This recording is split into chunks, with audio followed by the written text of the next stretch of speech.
Hello, friends, and welcome to Worldbuild with Us, the podcast where we create fantastical worlds with help from you, our listeners. My name is Rob Hilferty, and I'm here with my co-host Courtney Staples and C.R. Rowanson.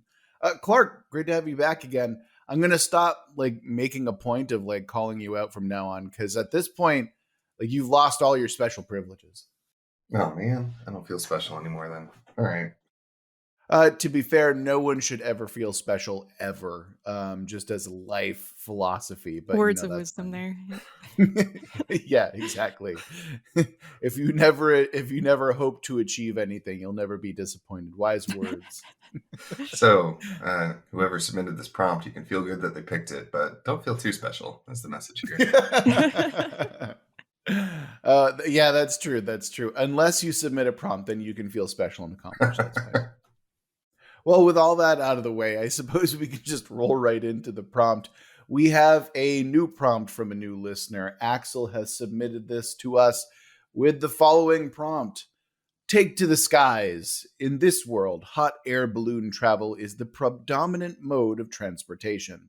Aeronauts ferry people and goods between small towns that cling to the cliffsides, seeking treasure and adventure in abandoned ruins. Why is such an impractical vehicle so prevalent? How do you even make that work? That will be up to you to figure out. The 3 tenets thus far. Number 1, the unpowered, lighter-than-air flight must be the primary mode of transportation for both goods and people, but other modes of transportation may also exist. Geographic features have more verticality than those found on Earth. And themes of adventure, community, love, and nature are abound. Well, Axel, thank you so much for this submission. And remember that if you want us to build your world, you can always go to our website, worldbuildwithus.com. Click on the link, follow the instructions, and in a reasonable amount of time, we'll be building your world, just like Axel's here. If you want to follow us on social media, we're over on Twitter at Let's Worldbuild. If you want to come join our Discord and talk about swashbuckling hot air balloon adventures and how you would do it, follow the link in the description to our Discord, and you can chat with us in no time. If you're feeling particularly generous, or you just want access to those sweet, sweet patron-only episodes, you can also follow another link in the description for our Patreon, where you can give us money. And with all of the shilling out of the way, we can go right into the prompt. So, we've got the prompt set up. Clark, you're no longer a special guest, which means I'm going to let Courtney go first. Courtney, start us off with a prompt here. Sure. So in the prompt, there's the question of why this mode of transport is the main one. And my answer to that is pretty simple. The ground is lava. Damn it. Okay. Okay. Did you have the ground? It's like an ocean planet or something? I had something. Well, it was not lava. I'll tell you that much. Yeah. Okay. Right. But that's okay. We'll come to figure out. Talk to me about this. The floor is lava, Courtney. I like that a lot. Yeah. I mean, it definitely explains why ground level and water travel aren't exactly common. And even things like planes would be tough to do with the verticality because there's just no room to build up momentum. But with balloons, you just need a bit of clear space to take off and land. Maybe even the heat from the lava surface would give the balloons a natural boost. Yeah. So I think it makes sense for the setting that's in play here. All right. I like that a lot. Clark, what do you think? How does that work for you? That actually works really well, and I think can tie in quite strongly to one of my tenets, especially if we wanted to go. I know this sounds weird, but I was very interested in taking this actually a more technical, almost sci-fi route. Oh my. Which would definitely be hard given balloons, but hear me out. So the tenet I wanted to add was that there are more atmospheric layers in their sky than we have on Earth. Okay. Because on the way the layers of our atmosphere are formed are temperature inversions. So hot air rises, right? But as it rises, it expands, it cools, it gets further from the heat of the planet.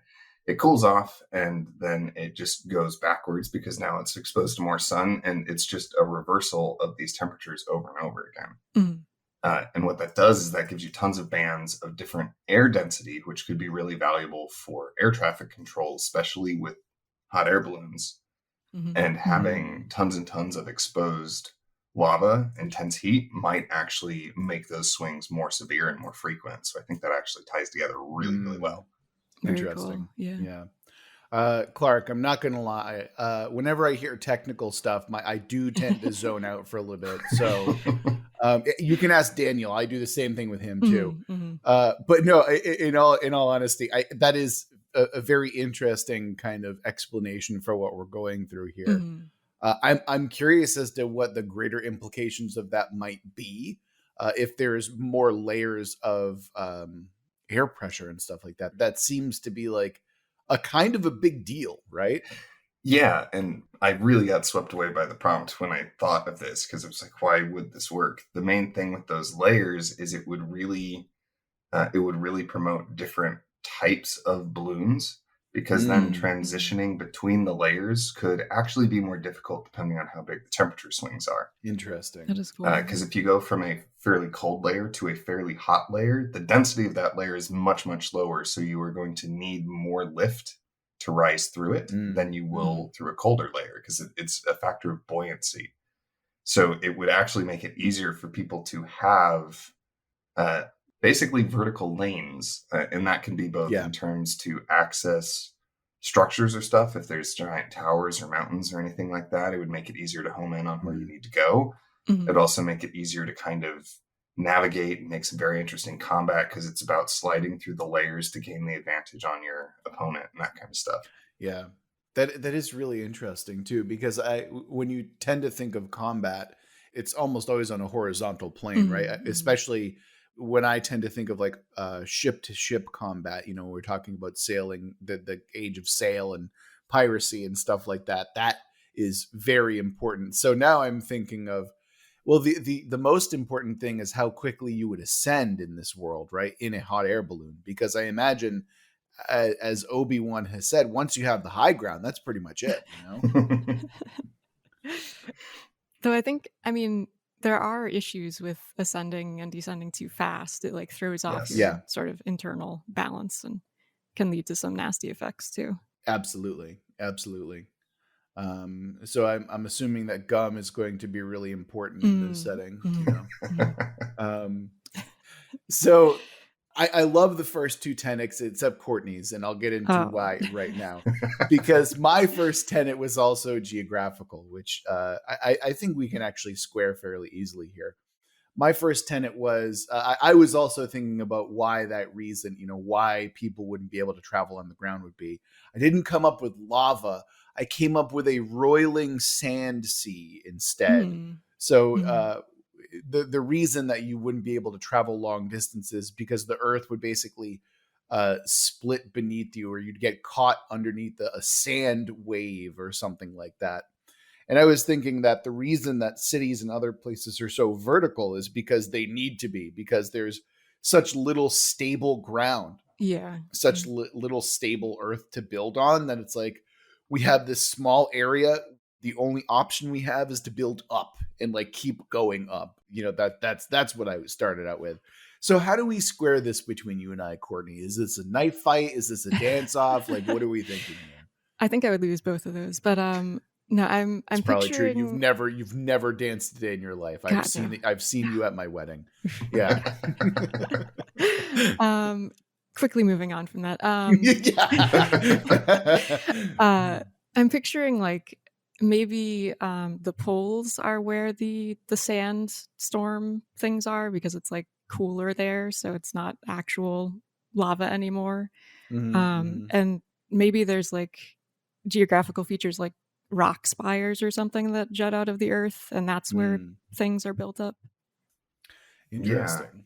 Because that is one thing to bear in mind when world building, is there's no planets are not myopic. They're not just like one single biome. Of course. So like we could have a variety of things where we sort of just exaggerate more and more of what we have on Earth. So it could be that the equatorial region is primarily exposed lava.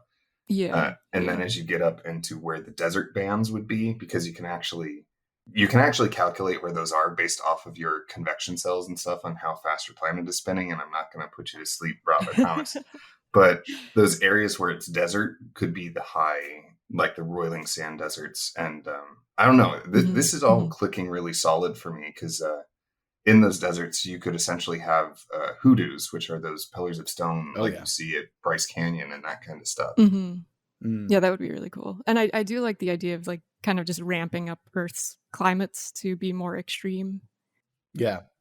And hot and dry. Yeah, absolutely. Right. With basically like a ring of fire around the equator and then going up from there.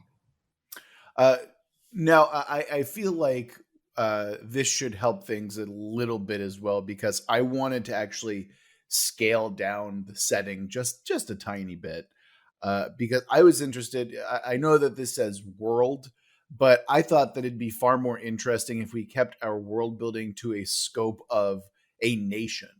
So we don't care about what's outside of the borders of this particular nation, but within this nation, it is a roiling sand sea with hot magma as the floor. And I suppose the atmosphere is something that we'd have to, allow for the entire world to be. But for the purposes of this particular podcast, I would love it for us to just focus on this one particular, I suppose we can either call it a nation or a continent, whatever would be easiest for what we're doing here.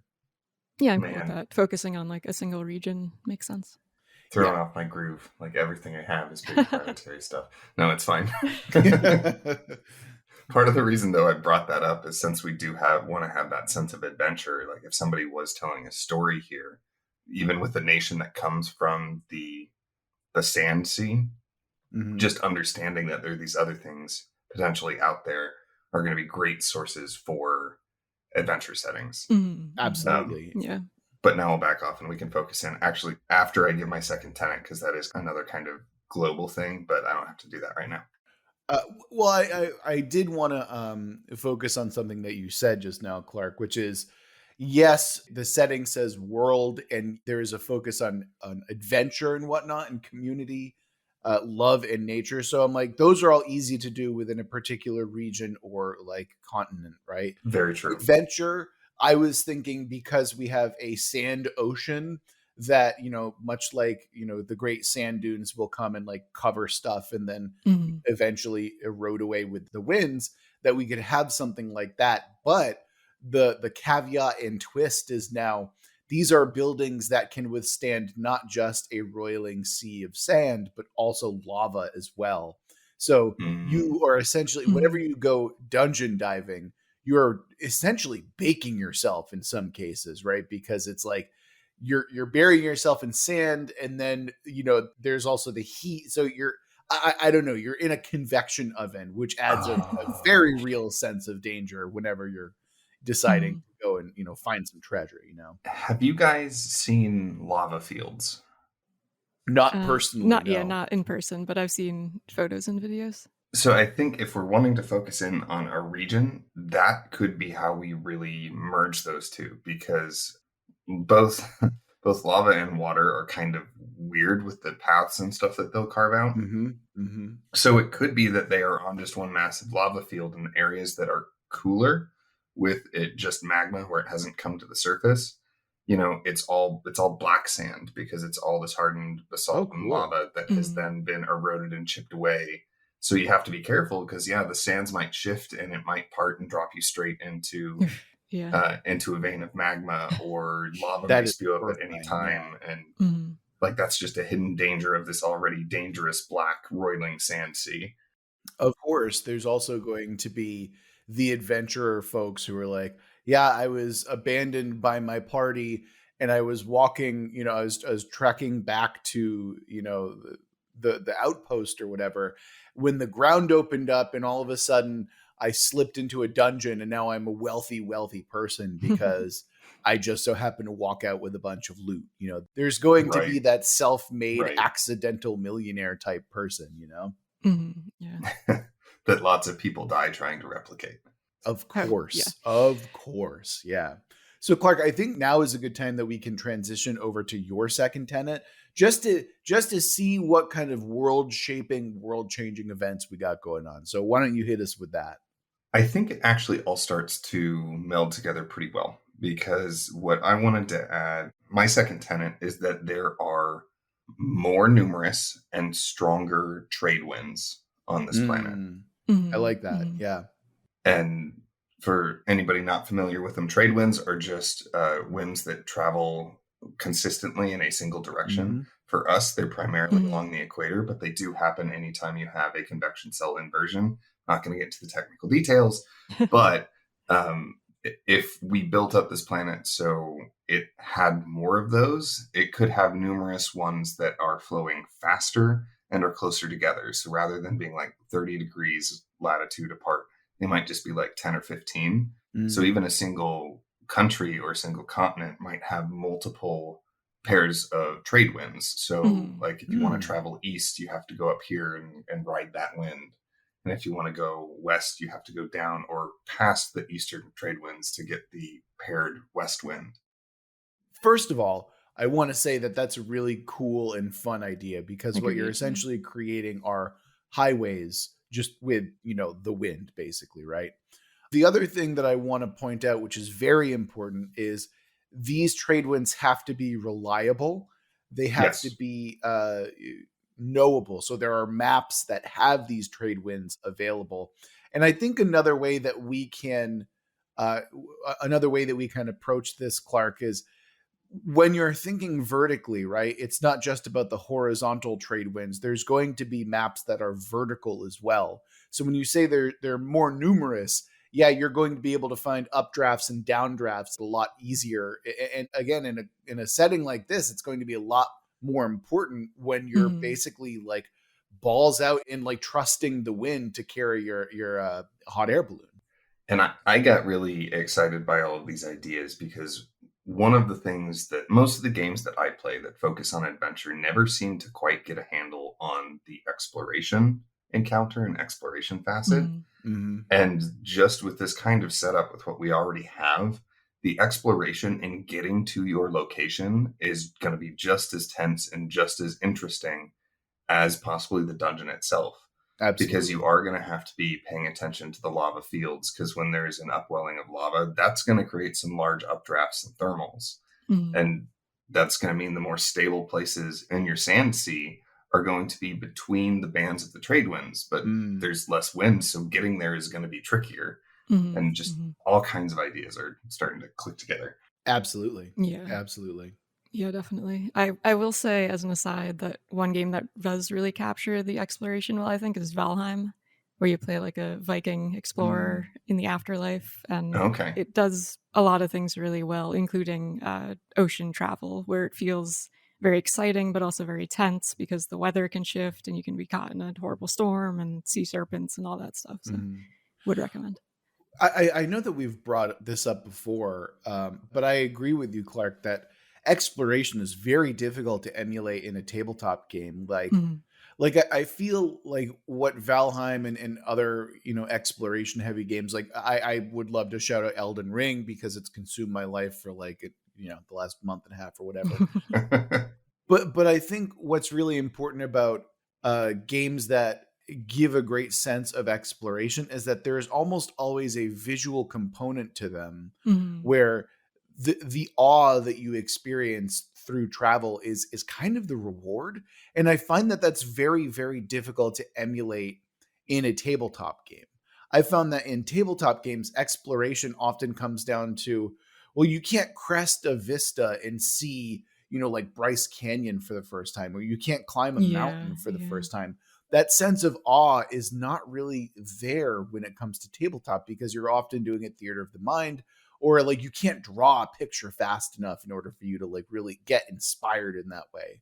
So I too have struggled to not just make exploration anything more than like a glorified like spreadsheet or map simulator, Yeah, and that's where I've had most success, is making it so that the exploration actually has its own challenges, which is hard to do, but making it so the challenges actually feel noteworthy, rather than just how far do you travel today, or do you spot the bandits that are hiding in ambush. But just making it so that, especially if you can make it so that's involved more in the heart of some of the characters. Mm-hmm. Because that's what we ended up doing with one, is we had one person who was a captain. So I stole some stuff from Dale Kingsmill, where she talked about the different roles and how they perform their roles became really important to them eventually finding this hidden ruin that they were looking for. And they ended up spiraling for like about a week before they found it. Well, that's great. The roles just weren't there. So they were super satisfied when they finally did. And I think this is like a perfect setup for this kind of stuff. Yeah. And I think it helps too to have the exploration feel natural, to like include a lot of elements of the natural world instead of just having like bandits in every other bush on the road. So like including stuff like weather patterns and just random landmarks that you might stumble upon that maybe they don't have any significance, but maybe they do, and leaving it up to the players to explore that. I would love to give a shout out to one of the best modules or splat books, I don't know what to call it, of all time, which is The Perilous Wilds. It is a Dungeon World supplement that it basically does all the cool stuff about exploration, and it offers so many amazing randomized elements and maps and ways to track weather as well. Like, it is, even if you don't play Dungeon World, you can easily crib this for any game that has any sense of wilderness or exploration in it. So strong recommendation for that. Writing that down. Oh, I heard the pen click. Yeah. And I don't know. I love where this is going, because just with the sea and the lava and the winds, you could have people who are going just on a standard trade route, and then the winds shift and all of a sudden a ruin is exposed. And we're under contract to get this here in a week, but there's probably a lot of money down there. I think it's also something you said, Clark, that's really interesting is, we have like, I mean, another element that we could add here as well is this sense of weather and, like storms, because these wouldn't necessarily just be basic wind and rainstorms here. I mean, these would probably be akin to eruptions, that would disrupt trade just like hurricanes and other sea-based storms would do, except there'd be a lot more volcanic ash is my guess with this probably a thing. bit. Yeah. But I think that like if you're really looking to evoke a sense of adventure, having actually there's already some kind of like a cinematic precedent for this. Think of the roiling sandstorms in Mad Max Fury Road. And that is the visual component and visual element that you have, except this time you're in a hot air balloon. And the more that I think about that, the more that I feel like, oh, you're just entirely fucked if you get caught in one of these things. Because it's not like you have that much element of control. It's just like that scene from The Mummy. Oh, yeah. Thank you. Thank you. Yeah. Okay. It has been 0 days since we have mentioned the 1999 Brendan Fraser classic movie, The Mummy. This is also making me think of, I think it's a book that we've talked about before on the podcast, The Worst Hard Time. About, great point. The American Dust Bowl, and just about how it's something that we don't really hear about very much, but just how screwed up the terrain became during that era, and how so much erosion was created that there would be literal black blizzards of like dust and soil that would get into people's houses no matter how tightly sealed things were, like get into your lungs. It was horrific. Let's not also forget about the massive charges of electricity that like short out cars and stuff like that, which I think gives us another excuse as to why we don't have certain mechanical engines and stuff like that too, because it's so dry and there's so much static electricity that like, you have to discharge it before you enter a room, if you're coming from the outside, stuff like that could really work. I mean, there are pyrocumulonimbus clouds that form when there's like a really intense wildfire and heat wave. Like it will literally create its own weather inside, where there's like actual lightning and stuff. And that's the other thing, is now we can play the whole Archer bit of it's not hydrogen, it's helium, because you wouldn't want your balloon gases to be flammable depending on where you're going. Because if you go into one of these storms, you're not in anything mechanical, but it could explode your vessel. Yes. Oh man, that's actually a very good point. Very. All right, so dirigibles are out. Got it. Okay. And with the trade winds being like strong and reliable, you might actually end up with some of these circulating sandstorms that never go away and go through predictable, like almost migratory patterns around the world. That's cool. Yeah. I know that it's not a tenet yet, but I'm making a new one because I can. The trade winds are seasonal. That's what I'm tossing in there. Mm-hmm. Yes. Okay. They're reliable, they're navigable, but they change with the seasons, because I think that'd be really, really cool, to emulate. Yeah, and that's exactly what happens for us is they're generally in one direction, but then as you go through the seasons, the exposure to the sun will make them stronger or weaker, and on occasion you will get a slight backflow because of temperature differentials, but okay, enough technical. No, that's fine. I just realized, however, that Courtney, you haven't given us your second tenet yet, have you? I have not, no. Okay. Is it bug people? How much blood sacrifice are we talking about here? There is in fact no blood involved yet. Wow. But that could always change. Look at you playing against type. She didn't deny the bug people. That's true. Also no bug people. I mean, it could go in that direction too, but so this actually ties in well with the idea of maps and navigation. My idea was that there are patterns and buildings that appear as huge works of art when viewed from the sky. I'm thinking like of the Nazca lines from Peru, and not sure if they should be a mix of like ancient or modern. Initially, I wasn't sure if they should have any deeper purpose or if they were just purely artistic, but maybe they are involved in like this navigation, basically like maps that you can look at when you're actually in the air. Interesting. Very cool. So I need a little clarification on that. So it's like works of art when you're looking down at the land? Yes. Yeah. So like when you're on the ground, it's like it doesn't really look like anything in particular. Maybe there's a shift in the tone of the earth, or like a ditch has been dug out or something like that. But when you're up in the air, it creates an actual image when you look down at it. Okay. Is that how they compensate for landmarks being covered up by the sands and everything? It's by doing like massive scale? That could be, yeah. If you think of like a crop circle or something to that effect, where if you're in it, it just looks like a bunch of flattened corn, but when you're up in the air, it's an actual image. Okay. I think what might be interesting about that is, there's obviously like the connection to a ley line and stuff like that, but I like this idea a little bit more, just because it's assumedly it's going to be like made by some kind of sentient creature. So there implies some level of design to it. Yeah. What I think might be really interesting in some way is to see if these Nazca lines that we have here are in some way where cities are formed, or where like mountain ranges or these, because okay, I'm getting ahead of myself here, and I'm getting like 17 thoughts at once, which is always what happens when I get tongue-tied. But hear me out. Okay. We could either have it so these Nazca lines are essentially like mountain ranges or ranges of stone or solid ground, right? So this is where people would build their cities on. And then you could have literally cities that are a work of art, but only from the air, like Courtney's kind of suggesting. So that's kind of an interesting concept that we can run with, right?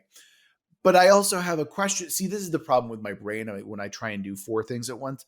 The other thing that I'm trying to think of here is, what is the foundation made out of?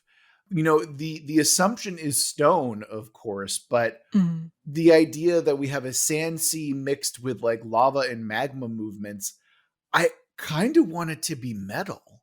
Like, I kind of want this to be like you are on not something that is necessarily mineable, but like an alloy that is so strong that the current technology can't break it. Like you're on the backs of like spaceships or something like that. That's kind of where my brain goes. Yeah, like over millennia, like hundreds of thousands of years, like the metals in the earth sort of melded together to create this ultra alloy that can't be damaged anymore by the lava.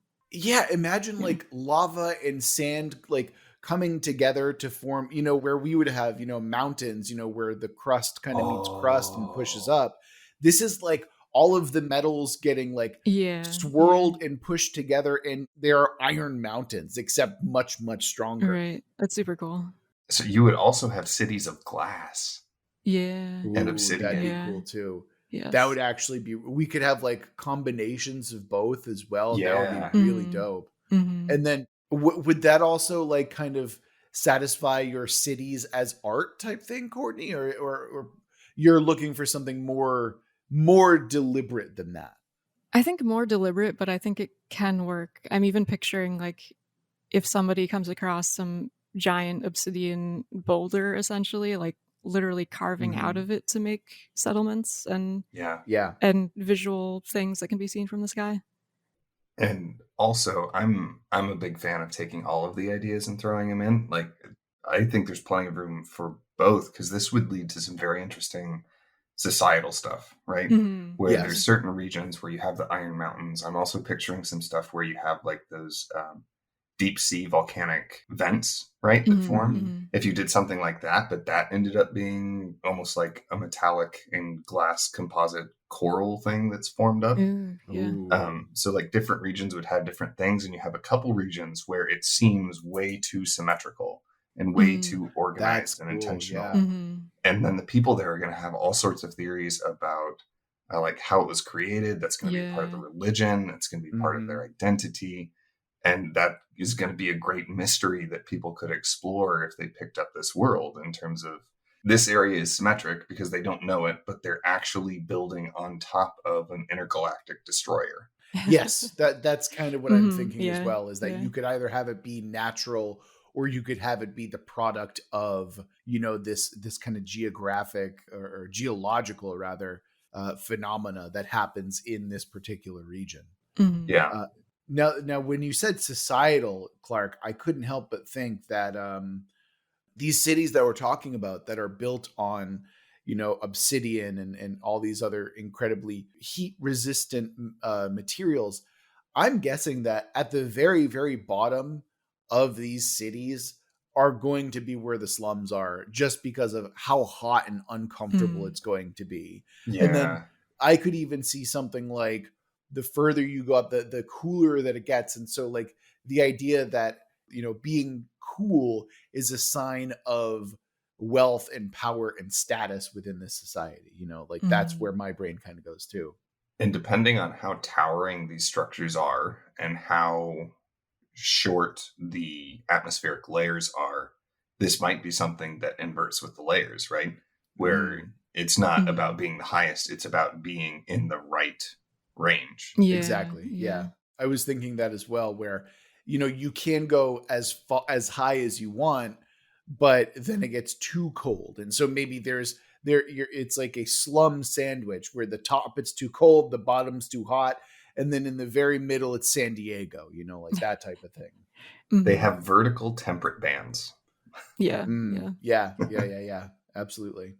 Now, before we get too far gone, I do want to go back to your Nazca Lines Mhm. type tenet here, Courtney, because I don't think we gave it enough love and attention that we really need to here.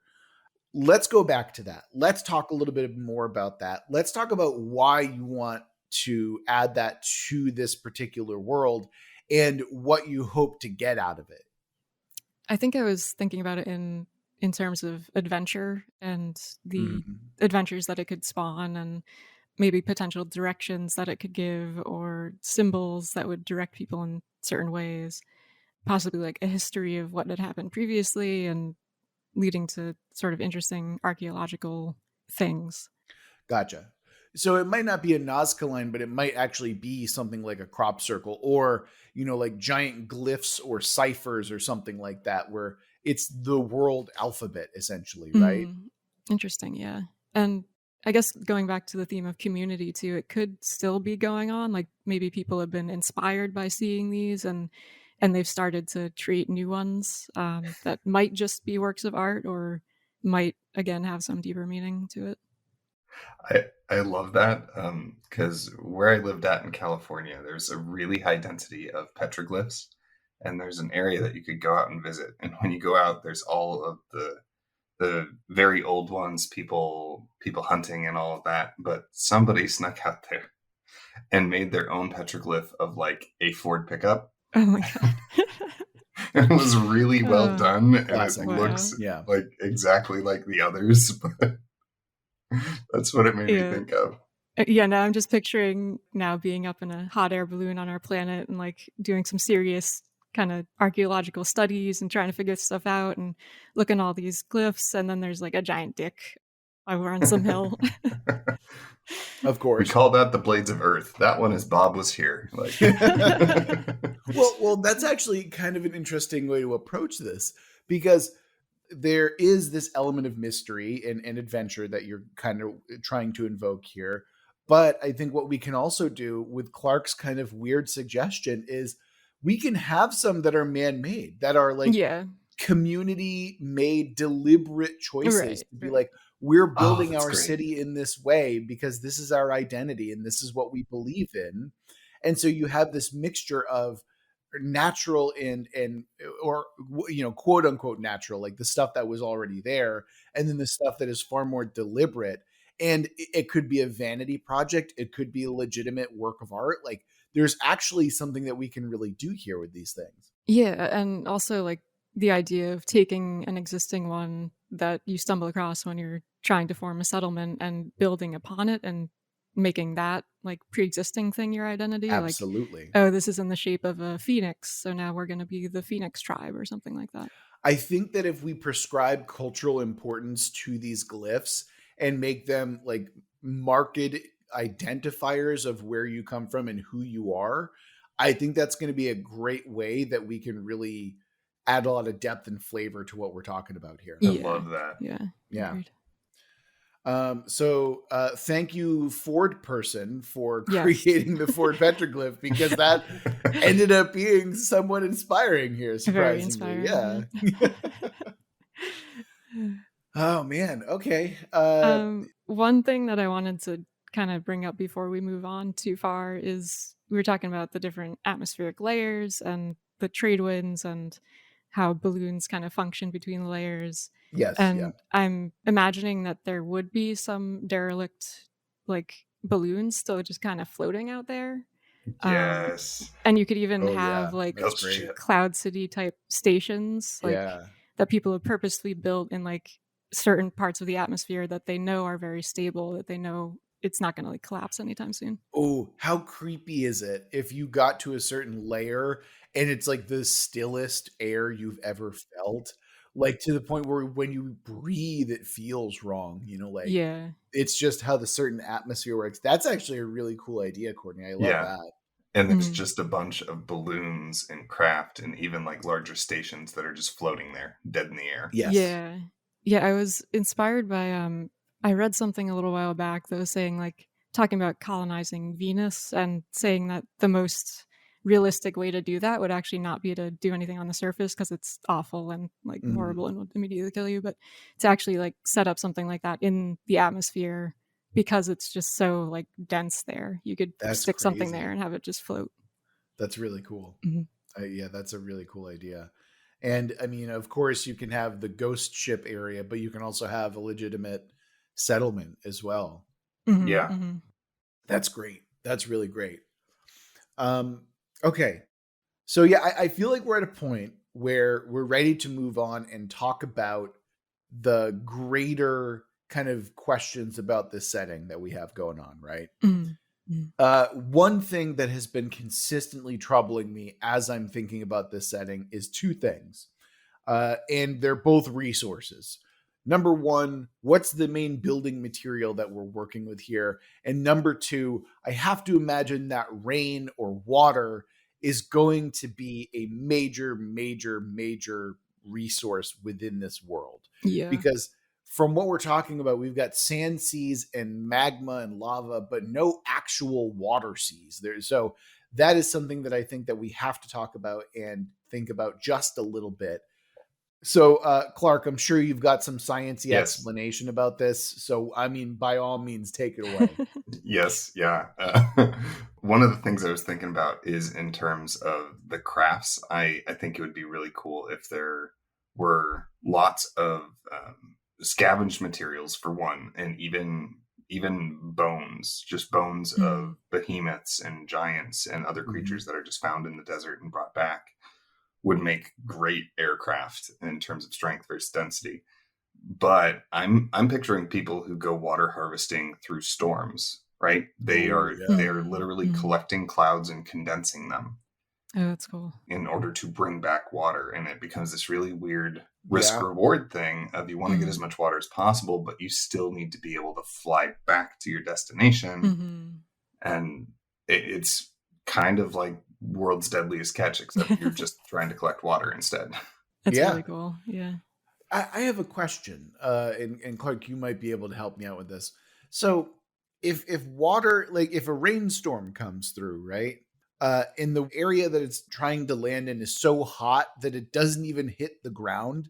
Like, wouldn't that create some kind of a weird weather effect where it's essentially like it's turning into steam or mist before it hits the ground and then rising back up again? Is that how it would work? Or I don't know how things work, Clark, and I need you to help me with that.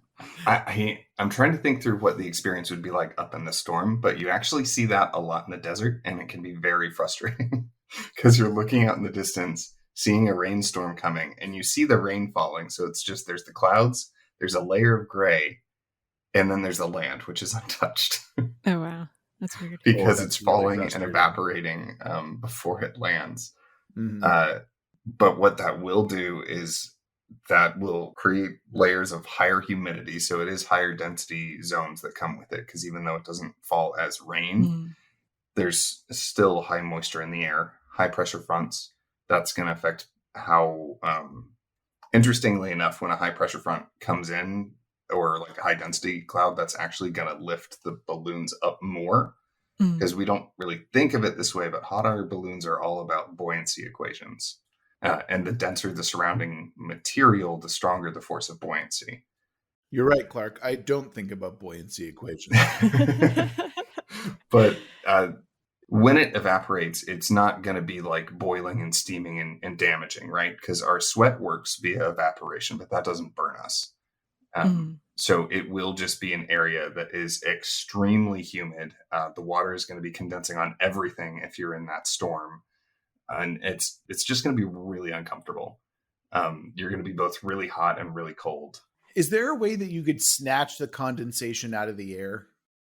Yeah. So we're dipping into my chemical engineering stuff. The heat exchangers are just, in a nutshell, they're just very thin tubes that are flowing one temperature of water through a larger tube of a different temperature of water. And you could do that where if they just have nets that are either pushing out cold air or flowing cold water, that will force it to condense on their nets, at which point it could run down the nets into a storage tank. Ooh, yeah. Neat. That is very cool. And that also ties in with our idea of like the slum levels, where like that mid-level might have an advantage of collecting the most water just because of where they are in the atmosphere. Yeah, or you're not on the swamp level of atmosphere where it's like basically Florida all the time, which is just miserable. And that's not even with the weather included, it's just miserable. One other thing that I do want to go back to, Clark, when we were talking about resources, you had mentioned bones being a very important building material. And I want to point out that if we're talking about bones that are large enough to be used as a building material, that also suggests that there are creatures and things out there in the sand dunes and in the lava tubes that are large enough to create this material. So we basically have dragons or something like dune sand kaiju. Yeah, that's basically what I'm thinking here. So let's flesh that out just a little bit, or maybe we want to leave that until next episode. What do y'all think? That was actually like on my list when I was brainstorming tenets, that there were like magnificent, enormous creatures living in the lava. I mean, ties in well. Yeah. To clarify, part of what I was thinking is one, it could be human bones. Like there could be specific groups that they build their ships out of the bones of their people. Oh, okay. But it could also be, again, since I spent like 8 years in the desert, it's really interesting where a lot of the deserts, a lot of the valleys in the deserts were once lakes and oceans. So whether they're currently living creatures or not, they might be fossils and shells and stuff from seafaring or airfaring creatures from millennia ago. Yeah, very cool. There's possibility for both. And a lot of bone powder. That's fascinating. Okay. Yeah, Okay. I feel like what we need to do right now, because there's still so much yet to talk about. But we still need to go back and talk about our tenets. So maybe we can kind of infuse our recap with a little bit of exploration as well here. So Courtney, you started us off. Remind us what the first tenet was. The ground is lava. Right, which I immediately fucked up by adding sand to it. Yeah. It's coarse and it gets everywhere. No one likes terrible. sand. Enhanced. You enhanced it, Rob. Yes, I'm sorry. Yes, yeah, I spiced it up. Yeah, like Courtney had a gumbo and mine was the seasoning on top of it, basically. Okay, so I feel like we've established that both Courtney and I's first tenets, it's an indelible part of the landscape. It totally makes sense, and it's definitely part of the setting, correct? Yes, absolutely. All right. Clark, remind us what your first tenet was. This planet has more atmospheric layers than Earth. Right. I think that we've done a good job of like making that pretty evident when we're talking about the different layers, like culturally and like in a society, what that looks like. And I think that's a good way to approach that. Is there anything else that we might want to add to that we haven't really touched on yet? I just kind of want to point out, as we've been talking about this, in the prompt, one of the tenets was more verticality, right? Well, by doing this, we've talked about this a little, but we have essentially added verticality and layers to the adventure and exploration. Absolutely. Because the different zones are going to have their own characteristics and behavior and potentially different phenomenon for you to explore and exploit. Yeah, that's a great point. Yep. Yeah. All right, good job. Courtney, second tenet, what was yours? That was the Nazca-line-esque like art forms or something that can be viewed from the sky from these balloons. Right. I think that turning them into cities was a really great way to like really bring that out and add some flavor to it. Yeah. I think that what we should do for next episode is when we create our factions, it should be a Nazca city. You know, like we should talk about which city that we're adding to the world and what that symbol means and what it means to the people. I think that'd be a really fun way to do factions. I agree. That's very cool.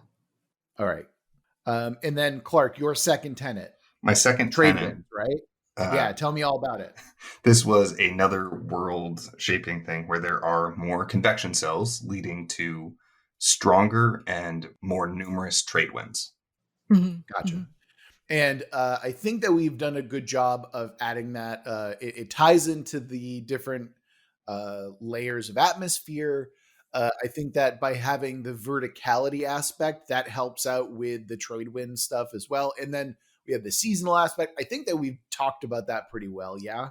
I think so. Yeah. Yeah. Great.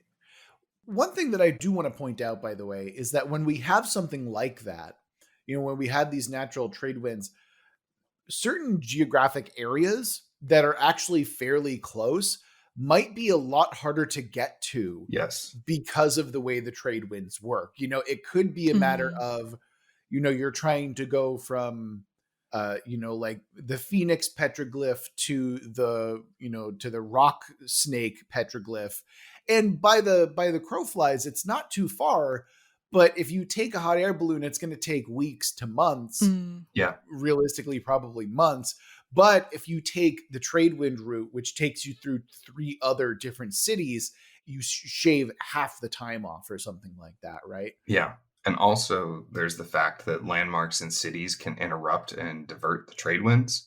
Exactly. Yeah. So like you may have the wind, you may have the windy city, which is just like smack dab in the middle of one of the trade winds. So if you're riding that trade wind, you have to go through that city, or you have to jump off the trade wind for a while, which could add weeks to your travel. Wait a minute. This is actually something we haven't even talked about. The petroglyphs that we're making, are they a way to funnel and shape and shift the trade winds? They very well might be. Yes, that is cool. And that means too that they could also be weaponized in a way. Like if a group figures out how to carve the land in such a way that it really fucks up a trade wind, like they could hurt other people coming through.